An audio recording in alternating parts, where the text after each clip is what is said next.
आपने बहुत लोगों को यह कहते हुए सुना होगा कि मैं इतनी पूजा पाठ करता हूँ, लेकिन उसका पूर्ण फल मुझे नहीं मिलता है। इस वीडियो में हम उसका कारण बताएंगे। असल में जाने अनजाने में कुछ लोग पूजा के दौरान कई तरह की गलतियां कर बैठते हैं, जिसकी वजह से उन्हें पूजा का फल नहीं मिल पाता और पूजा अधूरी रह जाती है। ऐसे में अगर आप गलत विधियों और नियमों के साथ पूजा करते हैं तो इसका विपरीत प्रभाव भी पड़ सकता है। चलिए जानते हैं कि घर और मंदिर में पूजा करने का सही तरीका क्या है।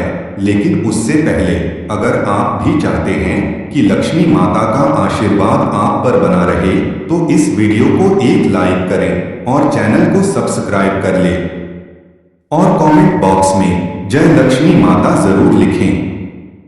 नंबर 1, किसी भी देवी देवता या भगवान का पूजन करने से पहले स्नान किया जाता है। स्नान के पश्चात शांत मन से भगवान के सामने आसन पर बैठा जाता है। पूजा कभी भी खड़े होकर नहीं करनी चाहिए और ना ही खाली फर्श पर बैठकर पूजा करनी चाहिए।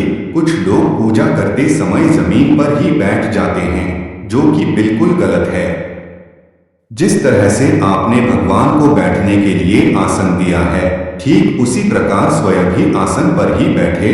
शास्त्रों में कंबल और कुश के आसन को पूजा के लिए शुभ माना गया है।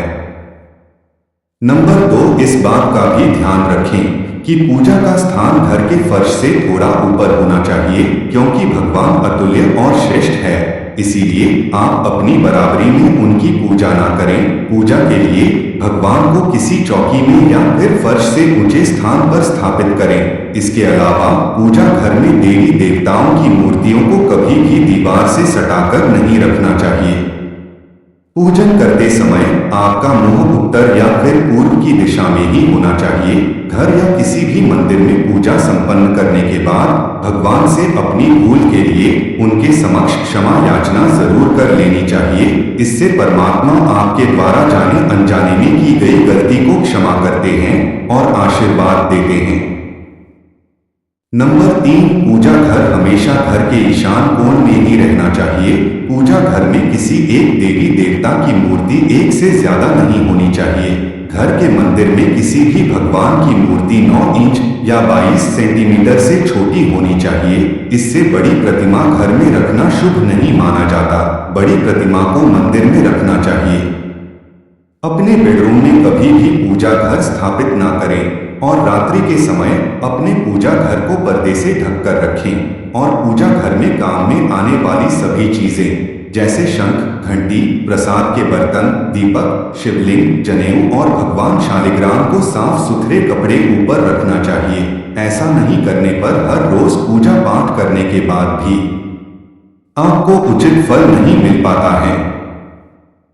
नंबर 4, शास्त्रों में उल्लेख है कि घर या मंदिर कहीं पर भी यदि आप सूर्यास्त के बाद रात के समय पूजा करते हैं तो इस समय ना तो शंख बजाना चाहिए और ना ही घंटी बजानी चाहिए। ऐसा माना जाता है कि सूर्यास्त के बाद देवी देवता शयन के लिए चले जाते हैं और ऐसे में उन्हें जगाना सही नहीं माना जाता। इसीलिए इस बात का सदैव ध्यान रखें कि सूर्यास्त के बाद घंटी और शंख बिल्कुल ना बजाएं।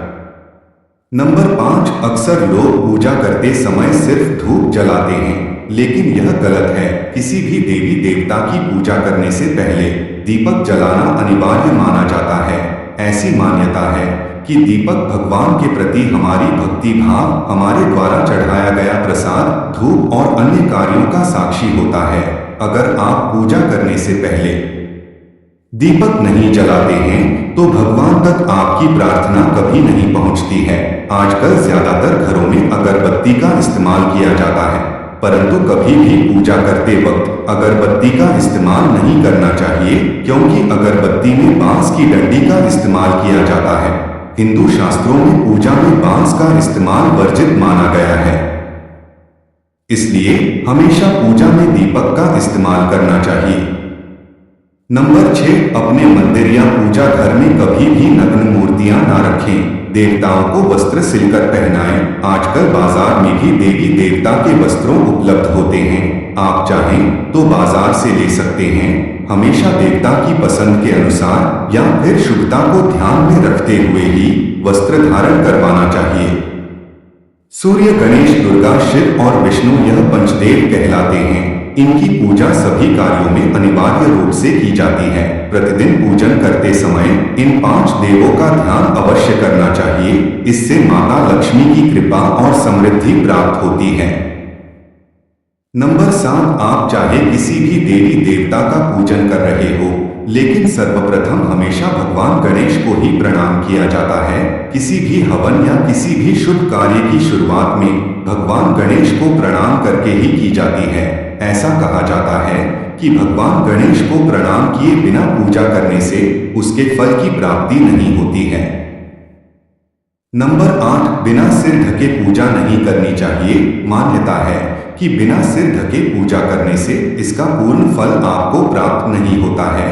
पूजा के दौरान सिर ढकना भगवान के प्रति श्रद्धा भाव को दर्शाता है। पूजा के दौरान सिर ढकने का धार्मिक कारण के साथ वैज्ञानिक कारण भी बताए गए हैं। इसीलिए स्त्री हो या पुरुष पूजा के दौरान सिर जरूर ढके। कभी भी भगवान को एक हाथ से प्रणाम नहीं करना चाहिए। हमेशा पूरी तरह से झुककर दोनों हाथों से प्रणाम करना चाहिए।